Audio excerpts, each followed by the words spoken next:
আসসালামু আলাইকুম ওয়া রাহমাতুল্লাহি ওয়া বারাকাতুহু। বিসমিল্লাহির রহমানির রহিম। সম্মানিত দর্শক বন্ধু, আপনার উপর আল্লাহর শান্তি বর্ষিত হোক। তিরমিজি শরীফের 3524 নম্বর হাদিস, রাসূলুল্লাহ সাল্লাল্লাহু আলাইহি ওয়াসাল্লাম ইরশাদ করেন, আলিযু বিয়াদাল জালালি ওয়াল ইকরাম। অর্থ, তোমরা ইয়াদাল জালালি ওয়াল ইকরাম এটাকে আঁকড়ে ধরো, এটা বেশি বেশি পড়ো। এটা আল্লাহ তাআলার একটা গুণবাচক নাম। এর অর্থ হচ্ছে, হে সেই সত্তা যিনি মহা প্রভাব ও সম্মানের অধিকারী। আল্লাহ তাআলা মহা প্রভাব এবং সম্মানের অধিকারী। যার প্রভাব সম্মান নেই নিজের পরিবারের কাছে, ছেলে মেয়ের কাছে, স্ত্রীর কাছে, কর্মীর কাছে, তার জন্য এই আমল যেটা আমি আজকে বলতে যাচ্ছি। কোরআনে হাকিমের সূরাতুল আরাফে আল্লাহ তাআলা ইরশাদ করেন, আউযু বিল্লাহি মিনাশ শাইতানির রাজীম, বিসমিল্লাহির রহমানির রহিম, ওয়ালিল্লাহিল আসমাউল হুসনা ফাদউহু বিহা।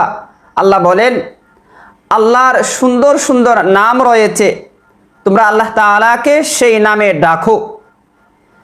তো হাদিস শরীফে রাসূলুল্লাহ সাল্লাল্লাহু আলাইহি ওয়াসাল্লাম যে বললেন, তোমরা ইয়াদাল জালালি ওয়াল ইকরাম এটাকে আঁকড়ে ধরো। এই ইয়াদাল জালালি ওয়াল ইকরাম এটাও আল্লাহ তাআলার সুন্দর সুন্দর নাম সমূহের একটি, যার অর্থ মহা প্রভাব ও সম্মানের অধিকারী। কোনো বাপ তার ছেলেমেয়ের কাছে প্রভাব নেই, সম্মান নেই, তিনি আল্লাহ তাআলাকে এই নামে ডাকবেন, ইয়াদাল জালালি ওয়াল ইকরাম। তারপর দেখেন না, আপনার ছেলে মেয়ের কাছে আপনার প্রভাব, আপনার সম্মান থাকবে, আপনি দামি হয়ে যাবেন। কোনো স্বামী তার স্ত্রীর কাছে প্রভাব নেই, সম্মান নেই, পাত্তা নেই, এই নামে আল্লাহ তাআলাকে ডাকেন, ইয়াদাল জালালি ওয়াল ইকরাম, মানে হে আল্লাহ যার প্রভাব এবং সম্মান অনেক বেশি, যিনি মহা প্রভাব ও সম্মানের অধিকারী। আপনি স্বামী, আপনার স্ত্রী আপনাকে পাত্তা দেয় না, দাম দেয় না। আপনি যদি এই নামের আমল করেন, ইয়াদাল জালালি ওয়াল ইকরাম এটা পড়েন, আপনার প্রভাব ও সম্মান প্রতিষ্ঠিত হবে আপনার স্ত্রীর কাছে। কোনো নেতা তার কর্মীর কাছে মূল্য নাই, পাত্তা নাই। কোনো বস তার অফিসের স্টাফের কাছে তার প্রভাব সম্মান কম। এই নামের আমল করুন, আল্লাহ তাআলাকে ডাকুন, ইয়াদাল জালালি ওয়াল ইকরাম, হে মহা প্রভাব ও সম্মানের অধিকারী। এখন কথা হচ্ছে, কখন পড়বেন, কতবার পড়বেন? আপনি যে সময়ে পারেন সে সময়ে পড়তে পারেন। পাক পবিত্র অবস্থায় সবচেয়ে ভালো হয় যদি উযু থাকে। সব সময় তো উযু থাকে না, পড়তে পারেন, অসুবিধা নাই। উযু না থাকলেও, উযু থাকলে খুব ভালো। এছাড়া যে সময়ে দোয়া কবুল হয় সে সময়ে পড়লে আরও ভালো।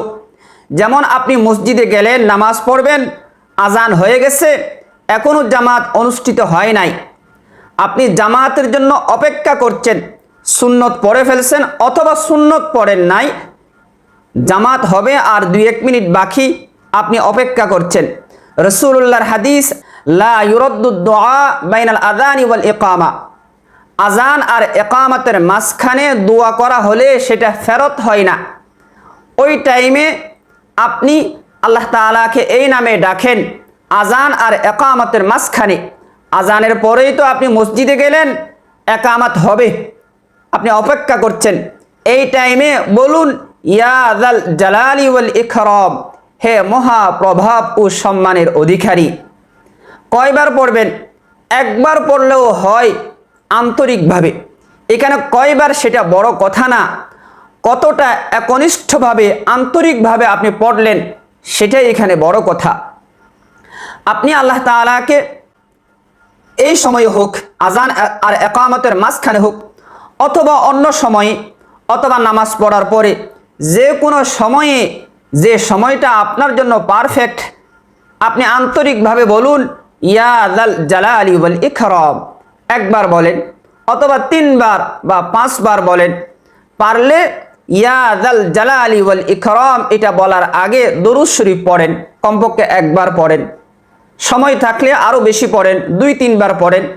তারপরে আল্লাহ তাআলাকে এই নামে ডাকেন, ইয়া যাল জালালি ওয়াল ইকরাম, হে মহা প্রভাব ও সম্মানের অধিকারী, আপনি আমার পরিবারে আমার সম্মান নাই, আমাকে সম্মানিত করুন। আপনি আল্লাহ আমার স্ত্রীর কাছে আমার সম্মান নাই, আমাকে সম্মানিত করুন। এইভাবে আপনি বলবেন, ইনশাআল্লাহ যার দাম নাই, সম্মান নাই, তার দাম সম্মান প্রতিষ্ঠিত হবে। দর্শক, আমার জন্য দোয়া করবেন। আসসালামু আলাইকুম ওয়া রাহমাতুল্লাহি ওয়া বারাকাতুহু।